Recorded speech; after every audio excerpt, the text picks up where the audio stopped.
Okay, like people, like I tell them that the you cannot average the intensity of the sunlight over both the lit and unlit side of the earth. Whenever you do that, the only way sunlight can hit the dark side of the earth is if you have the dark side of the earth facing the sun. Like when you average it over both, both of, the sunlight's hitting both sides because you're averaging it. The intensity becomes weaker when you average it, and then both sides are facing the sun.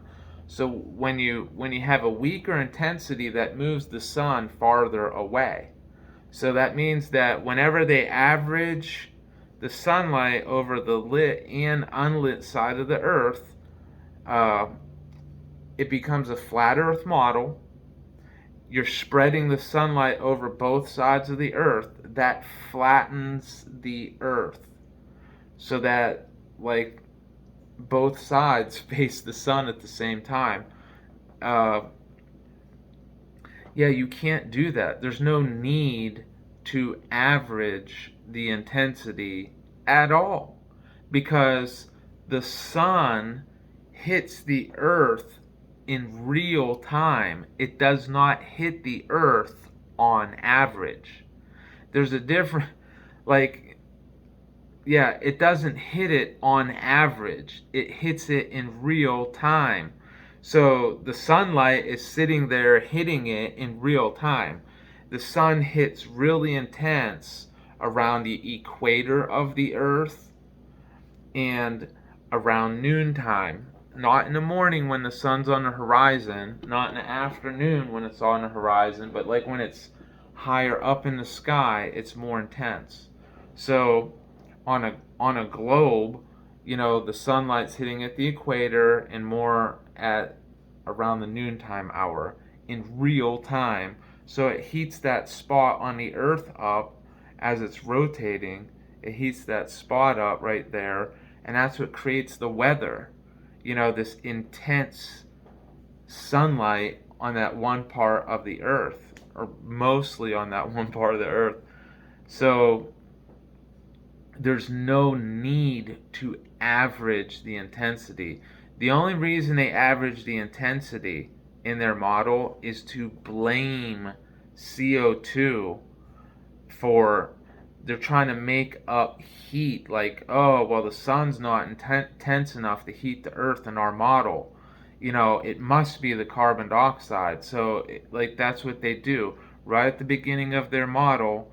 They make a fake model where it's a flat earth model where the sun is twice as far away and both sides are facing the sun. The sun's hitting this flat earth unintensely, and then it can't explain what causes the weather. So then later on in their math, they make up uh, math that demonizes CO2, and like there's no need to average. These people, they keep saying in my comments that like, oh well, the sun, you have to average it, but it's like, no, you don't have to average it because it's happening in real time. When you cook a chicken at 400 degrees for an hour, that's not the same as cooking it at 100 degrees for 4 hours. And they just keep saying, oh, but we have to average it. It's like, well, when you average it, what you're doing is it's the same thing as saying cooking a chicken at 100 degrees for 4 hours is the same as cooking it at 400 degrees very intensely for 1 hour. And it's not. There's no need to average what is happening to that chicken in real time.